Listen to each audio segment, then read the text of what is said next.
ताज़ा और बड़ी। नमस्कार दोस्तों, हम लेकर आ चुके हैं आप लोगों के लिए 20 मिनट में सुबह की 50 ताज़ा और बड़ी खबरें हैं। बताएंगे दोस्तों आखिरकार कैसे प्रधानमंत्री नरेंद्र मोदी के ऊपर जमकर भड़क गए जो है राहुल गांधी ने कहा देश का कोई वर्ग मोदी सरकार से खुश नहीं।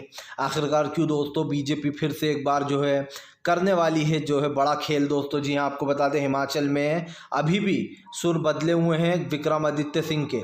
और क्यों आखिरकार दोस्तों प्रधानमंत्री नरेंद्र मोदी के ऊपर जमकर भड़क गए तेजस्वी यादव। तेजस्वी ने कहा सरकारों को गिराकर बनाना बीजेपी की आदत। मल्लिकार्जुन खड़गे को लीगल नोटिस भेजना पड़ गया दोस्तों। गडकरी को भारी जमकर भड़ास निकाली संजय रावत ने। तमाम मुद्दों पर होगी बात, लेकिन उससे पहले अगर आपने अब तक हमारे चैनल को सब्सक्राइब नहीं किया है तो जल्दी से कर लीजिए। पास में घंटी आएगी, इसको भी दबाइए ताकि हर वीडियो की अपडेट आपको मिल पाए। दरअसल दोस्तों आपको बता दें चले बीजेपी की उड़ गई नींद। जी हाँ, बीजेपी के ऊपर जमकर गरजे राहुल गांधी।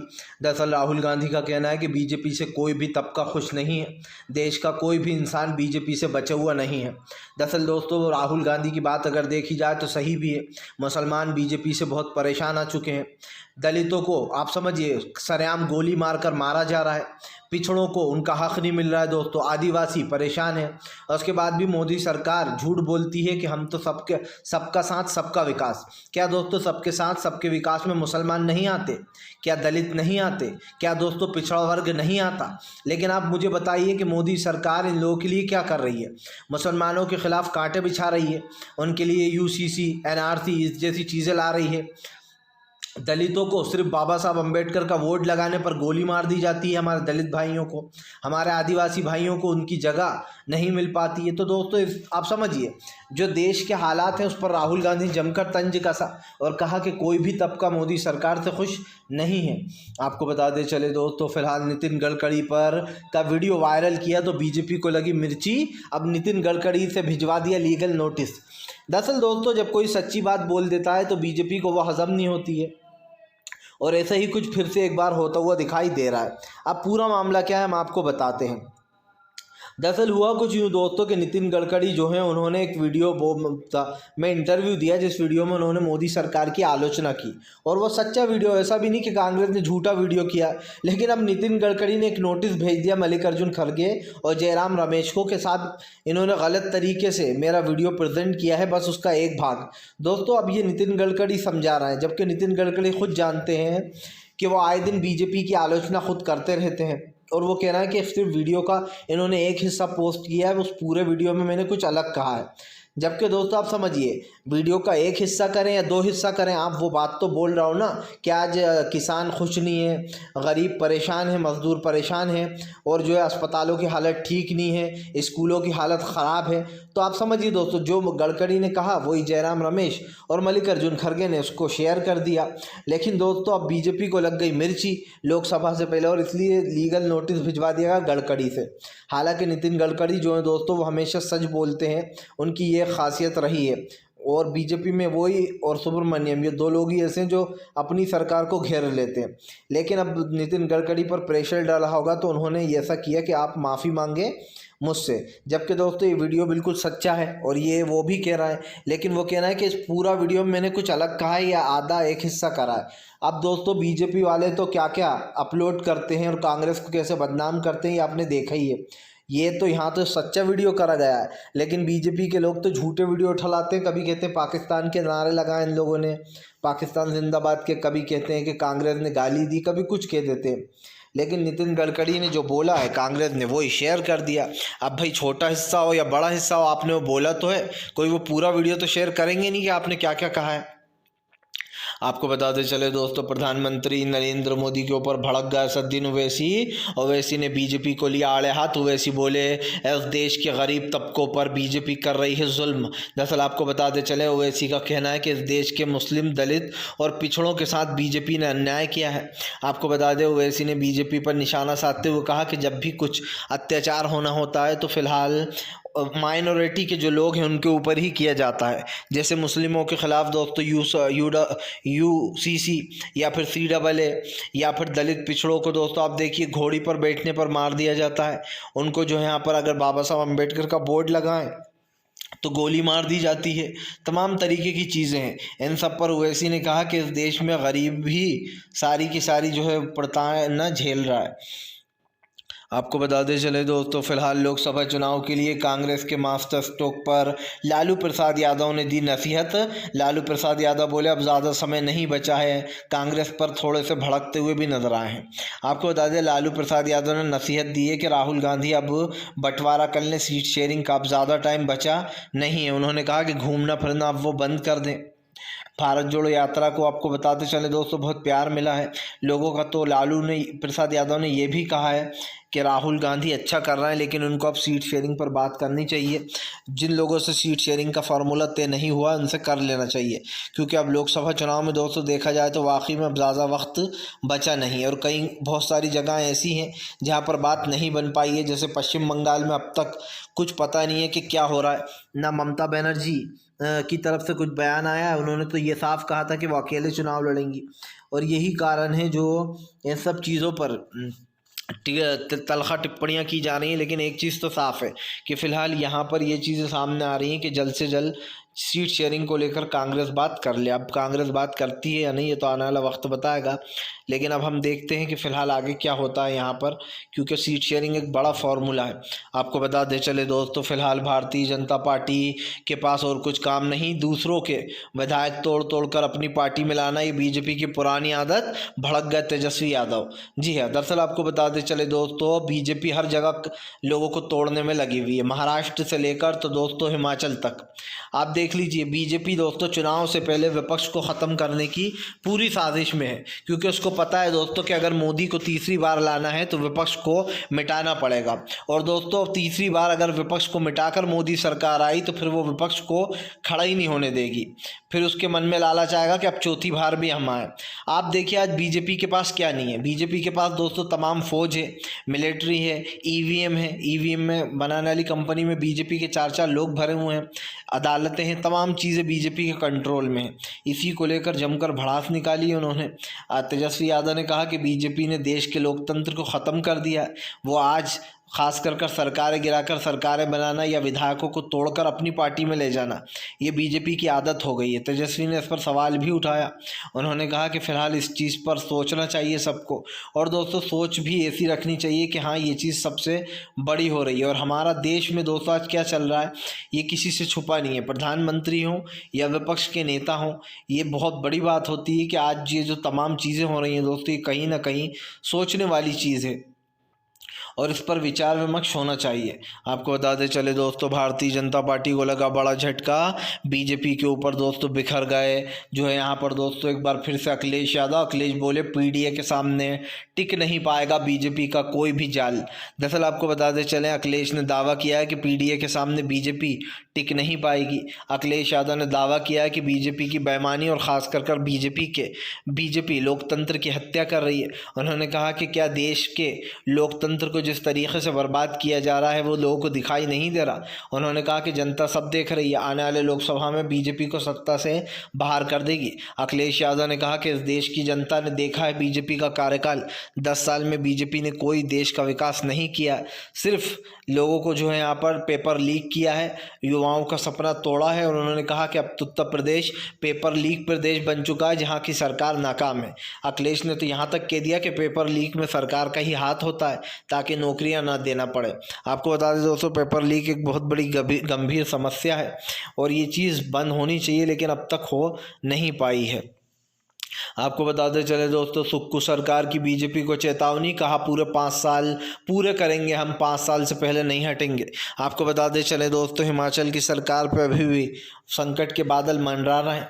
उन 5 विधायकों की सदस्यता को लेकर काफ़ी कुछ चेंजेस हुए हैं, लेकिन दोस्तों आपको बताते चले मुझे इसके पीछे विक्रमादित्य का ही हाथ लग रहा है और उनकी माँ जो है दोस्तों, क्योंकि वो 5 विधायक आपको बता दें उन दोनों के करीबी हैं दोस्तों, काफ़ी करीबी माने जाते हैं।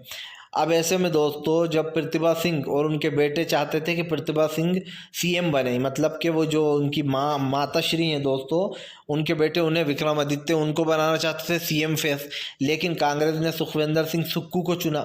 इसका एक बहुत बड़ा रीज़न था दोस्तों सुक्कू को चुनने का, क्योंकि उस वक्त सुक्कू भी अपने विधायकों के साथ थे और बताया जा रहा था अलग गुटबाजी हो गई। लेकिन आप एक चीज़ को समझिए दोस्तों, इस वक्त जो ये गुट हैं जो बांटने का काम करते हैं, दरअसल दोस्तों सब जानते हैं कि जो सत्ता पक्ष में होता है उसके पास बेपनाह ताकत होती है, अपार ताकत होती है, पैसों की भी ताकत होती है, पुलिस भी, बीआरएफ के जवान भी, तमाम कोर्ट अदालतें भी उसके कंट्रोल में होती हैं। इसलिए आप समझिए अगर वो सरकार गिराना चाहे तो बहुत ईजिली गिरा देता है। बड़ी ही मुश्किल से अशोक गहलोत जैसे जो मजबूत नेता होते हैं वो अपनी सरकार बचाते हैं, जिनके पास आंकड़ा अच्छा होता है। लेकिन हिमाचल दोस्तों क्योंकि एक बहुत छोटा शहर है, वहाँ पर सिर्फ ज़्यादा 68 सीटें थी, उसमें से 40 कांग्रेस के पास हैं, 25 बीजेपी के पास थी। लेकिन अब बीजेपी ने गोटी घुमाकर 35-35 का आंकड़ा बराबर कर लिया है, मतलब कि 35 बीजेपी के पास है और 35 इनके पास है। लेकिन वो तब हैं जब इन 6 विधायकों की सदस्यता वापस बहाल हो जाए। लेकिन स्पीकर ने तो इन 6 की सदस्यता रद्द कर दी है। हालांकि ये 6 के 6 हाई कोर्ट या सुप्रीम कोर्ट अगर जाते हैं दोस्तों, तो आप समझिए फिर इनको जो है यहाँ पर हाई कोर्ट सुप्रीम कोर्ट अगर ये चले गए तो इसका मतलब ये है कि उनको वहाँ से रिलीफ मिल सकता है, और अगर रिलीफ मिल गया तो फिर कांग्रेस की सरकार गिर जाएगी दोस्तों। लेकिन हम आपको बताते चलें, जैसे कि मैंने कहा है, क्योंकि मुझे कोर्ट पर, मैं सच कह रहा हूँ, कोर्ट पर जब केस जाते हैं इस टाइप के तो मुझे उन पर भरोसा नहीं रहता, क्योंकि अब तक जो मैंने देखा है हमेशा विपक्ष के खिलाफ ही फैसला आया है और सरकार गिरवा दी जाती है। जबकि कोर्ट को ये करना चाहिए कि ऐसे बेईमान नेताओं को दोस्तों निष्कासित अगर स्पीकर करता है तो कोर्ट को साफ कहना चाहिए कि हम इसमें दखल अंदाजी नहीं कर सकते, ये फैसला स्पीकर का है, ये है होना चाहिए कोर्ट का फैसला। लेकिन हमने देखा कि कैसे जब कमलनाथ के जो लोग थे दोस्तों जब उन्हें छोड़कर गए तो रंजन उस वक्त दोस्तों यज बोबड़े सुप्रीम कोर्ट के जज हुआ करते थे, और यज बोबड़े के तो क्या कहने, वाह भाई, एक के बाद एक फैसले बीजेपी के हक़ में दिए उन्होंने। इससे पहले रंजन गोगोई थे, वो भी बीजेपी के ही हक़ में सारे फैसले देते थे। खैर इन लोगों के ऊपर तो टैग लगाई है बीजेपी का कि जज के रूप में बीजेपी के कहीं ना कहीं फैसलों को बढ़ावा देते थे, और यही कारण है जो एक बार फिर से अब ये मामला अदालत पहुंच सकता है। आपको बताते चले दोस्तों, भारतीय जनता पार्टी के ऊपर गरजे संजय रावत। संजय रावत बोले आखिरकार क्या गलत कह दिया मल्लिकार्जुन खड़गे और जयराम रमेश ने। नितिन गडकरी जो बोल रहे हैं वो सही बोला है, और अगर उन्होंने अब नोटिस भेजा है तो उन्होंने कहा कि ये सही नहीं है। दरअसल आपको बताते चले मल्लिकार्जुन खड़गे ने नितिन गडकरी का एक वीडियो वायरल किया, जिसमें शेयर करते हुए गडकरी कह रहा है कि आज अस्पतालों की, स्कूलों की हालत ठीक नहीं है, लोग बेरोज़गारी से परेशान हैं, देश का किसान और गरीब जो है वो बहुत ज़्यादा दुखी है। इन चीज़ों के बयान उन्होंने खुद नहीं किया। जब इस वीडियो को शेयर किया तो बवाल मच गया और नितिन गडकरी ने लीगल नोटिस भेज दिया कि आप माफ़ी मांगो मुझसे, वरना मैं कानूनी कार्रवाई करूँगा। बात सिर्फ ये नहीं थी दोस्तों, बात ये है कि अब संजय रावत ने ये कह दिया है कि आखिरकार इसमें गलत क्या कहा है मल्लिकार्जुन खड़गे, और उन्होंने तो सही कहा है दोस्तों, क्योंकि जाहिर सी बात है जो आप बताने की कोशिश कर रहे हो, जो आप बोल रहे हो वही चीज़ वो उसको दोहरा रहा है। लेकिन सवाल क्या है दोस्तों कि भारतीय जनता पार्टी को लगता है हम जो भी कर रहे हैं वो सही कर रहे हैं। देश चुपचाप बैठकर मूर्ख बनकर देखता रहेगा और हम करते रहेंगे। जाहिर सी बात है, आप अगर गरीबी ला रहा हो, महंगाई पूरी तरीके से हावी हो रही है लोगों के ऊपर, अस्पतालों की हालत बद से बदतर होती चली जा रही है, स्कूलों की हालत आप जाके देखिए, स्कूल जो सरकारी स्कूल होते हैं दोस्तों क्या हालत है। जबकि अगर मैं बात करूं अरविंद केजरीवाल की, तो आप दोस्तों दिल्ली के स्कूलों की हालत देखिए, आप खुद कहेंगे कि वाकई में दिल्ली के स्कूल ऐसे लगते हैं जैसे सरकारी नहीं प्राइवेट स्कूल हो। अरविंद केजरीवाल दोस्तों नेता भले ही कैसे हों, लेकिन उसने काम किया है और जनता इसीलिए उनको वोट देती है। इस बात में कोई दो राय नहीं है कि अरविंद केजरीवाल भी दोस्तों कहीं ना कहीं एक विचारधारा उनकी बीजेपी वाली है। लेकिन ये बात भी सच है कि अब अरविंद केजरीवाल समझ चुके हैं कि बीजेपी क्या है।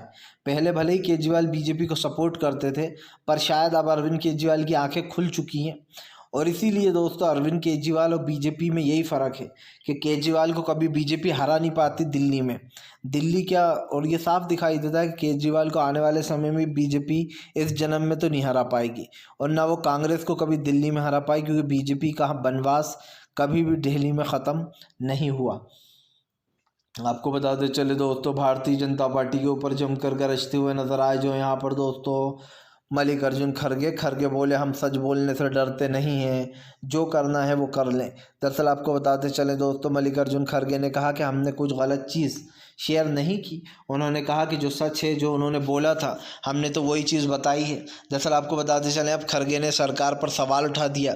खड़गे का कहना है कि आखिरकार नितिन गडकरी जी ने जो बोला हमने वही बताया, अब इस सरकार को इतना बुरा क्यों लग रहा है। दोस्तों एक बात तो साफ हो चुकी है कि नितिन गडकरी जो हैं वो सरकार के प्रेशर में आकर लीगल नोटिस भेजा है खड़गे को, लेकिन उन्होंने साफ कह दिया है कि फ़िलहाल उन्हें कोई फ़र्क नहीं पड़ता। अगर बाई चांस ये सारी चीज़ें हो रही हैं और ये भेजा भी जा रहा है दोस्तों, तो इससे उन्हें कोई मतलब नहीं है। सवाल ये है दोस्तों कि आज हमारे देश में महंगाई, गरीबी, बेरोज़गारी जैसे मुद्दे जो है वो कहीं ना कहीं एक बड़े मुद्दे बन चुके हैं। और दोस्तों देश जिस परेशानियों से गुजर रहा है, जिस पीड़ा से गुजर रहा है, उसमें कहीं ना कहीं देश की संपत्ति पूरी तरीके से दोस्तों बर्बाद हो चुकी है। और आज ये चीज़ें सामने आ रही हैं कि फ़िलहाल हमारे देश में किस तरीके की चीज़ें हो रही हैं। इस चीज़ से बचना चाहिए। तमाम चीज़ें हैं दोस्तों जो कहीं ना कहीं लोगों को सोचने पर मजबूर कर देती हैं। आपको बताते चले दोस्तों, फ़िलहाल भारत में हो गया बहुत बड़ा कांड। स्पेन से आई महिला के साथ दोस्तों दुष्कर्म हो गया है। दरअसल आपको बताते चले दोस्तों, कल एक न्यूज़ ने काफ़ी सुर्खियाँ बटोरी, लेकिन ये हमारे देश के लिए बहुत ही अफसोस की बात है दोस्तों कि हमारे देश में कोई दूसरे देश से टूरिस्ट घूमने आया और उसके साथ गैंग रेप कर दिया गया। आपको बता दें, घटना झारखंड की है। बताया जा रहा है पहले वो बांग्लादेश में घूमने गई थी, जो स्पेन की लेडी हैं। जब वो लोग दोस्तों टेंट लगाकर झारखंड में सो रहे थे, तभी कुछ बदमाश टाइप के 10-12 लोग आए और जो लेडी हैं उनके साथ गैंग रेप कर दिया। अब आप समझिए, जो विदेश से टूरिस्ट आते हैं उनको भी नहीं छोड़ रहा। कैसे लोग हैं दोस्तों इस दुनिया में जो हमारे देश का नाम इतना बदनाम कर रहे हैं कि उनके अंदर दरिंदगी भरी पड़ी है। मतलब आप समझ सकते हैं कि इस तरीके से कोई दूसरे देश से यहाँ आया भारत में और उसके साथ गैंग रेप कर दिया। इससे तो दोस्तों हमारे देश में टूरिस्ट आना ही बंद हो जाएंगे। जिस तरीके से टूरिज़्म ख़त्म होगा ना, सरकार की नींद भी उड़ जाएगी। और ये चीज़ सोचने वाली है दोस्तों, कोई बाहर देश से घूमने आया था और वो कहीं ना कहीं, क्योंकि दोस्तों आपको पता है ख़ास कर जो विदेशी लोग होते हैं वो रात में भी घूमने निकलते हैं। बेसिकली वो एक ये कह सकते हैं हम कि यहाँ पर भारत की संस्कृति को या दूसरी जगहों पर टूरिज़्म में जब वो जाते हैं तो वो चीज़ों को ऑब्जर्व करने के लिए ही जाते हैं। वो देखते हैं इस जगह का कल्चर क्या है, भारत का कल्चर क्या है, या फिर अदर जगह जाते हैं तो उसका कल्चर क्या है। लेकिन अब विदेश से आई कोई लेडी थी, स्पेन से आई थी, वो अपने पति के साथ टेंट लगाकर सो रही थी। इतने में 10-12 लोग आए और उनके साथ गैंग रेप करके चले गए। ये है मोदी सरकार की कानून व्यवस्था, जो मोदी सरकार दिन रात ढोल पीटती फिरती है। अब आप कहेंगे कि झारखंड में तो भैया सरकार दूसरी है, लेकिन दोस्तों झारखंड में सरकार दूसरी है, लेकिन इसकी जिम्मेदारी तो केंद्र सरकार की भी है ना। केंद्र सरकार ही नियुक्त करती है जगह जगह पर फौजियों को वगैरह को। अब कहाँ चली गई मोदी सरकार की सारी सिक्योरिटी, और इससे पूरा नाम देश का, इंडिया का नाम बदनाम हुआ है। ये कहीं ना कहीं एक बड़ी बात है, क्योंकि आप समझिए इस चीज़ों को लेकर सरकार को जो है चौकन्ना रहना चाहिए, वरना टूरिज़्म तो भूल ही जाए सरकार। हमारे देश में टूरिस्ट आना ही बंद हो जाएंगे, क्योंकि उन्हें पता चलेगा कि ऐसे दरिंदों का देश है जहाँ पर इस तरीके दरिंदे रहते हैं जो लेडीज़ों को छोड़ते ही नहीं है। और रात में निकलना तो खैर वैसे भी लेडीज़ों के लिए दोस्तों ख़तरनाक ही है इस दुनिया में, लेकिन अजीब और गरीब लोग हैं आप समझिए, जो बाहर से आए हुए लोगों को भी नहीं छोड़ते। आपको बताते चले दोस्तों, भारतीय जनता पार्टी की बढ़ गई मुश्किलें और वैसी बोले तुम कितने ही कानून लेकर आओ, इस देश का मुसलमान उसको नहीं मानेगा। दरअसल आपको बताते चले, असदुद्दीन ओवैसी ने बीजेपी के ऊपर जमकर भड़ास निकाली है। ओवैसी ने कहा कि वो कुछ भी कर लो तुम लोग, मुसलमानों के खिलाफ कितनी साजिश करे बीजेपी, लेकिन मुसलमान बीजेपी के कानून नहीं मानेगा। दरअसल आपको बता दें, तमाम जो बवाल मचा हुआ है वो मैरिज एक्ट को लेकर मचा है। बताया जा रहा है यूसीसी जो कानून लाया गया है मुस्लिम एक्ट के तहत, उसमें निकाह को लेकर जो बातें की गई हैं ओवैसी उस पर लगातार भड़क रहा है और उस बिल को वापस लेने की बात भी कर रहा है। असदुद्दीन ओवैसी ने कहा कि मुसलमानों में निकाह किया जाता है और हम उसी तरीके से निकाह करेंगे। दरअसल इसमें कुछ बड़े बदलाव किए गए हैं जिसको लेकर ओवैसी भड़के हुए हैं। जैसे कि मैंने आपको पहले भी बताया था इस बारे में कि जो लड़की को मेहर मिला करता था उसको ख़त्म कर दिया गया है इस एक्ट में, और निकाह के लिए अब आपको पहले रजिस्ट्रेशन कराना पड़ा करेगा। तमाम चीज़ें हैं, और भी इस बिल में मुस्लिमों के खिलाफ साजिश की गई है जिसको लेकर ओवैसी लगातार भड़क रहा है। फिलहाल अगर आपको वीडियो अच्छा लगता है कृपया इसको लाइक करें, चैनल पर पहली बार आए सब्सक्राइब करें ताकि ऐसे वीडियोज़ आपको आगे भी मिलते रहे दोस्तों, क्योंकि हम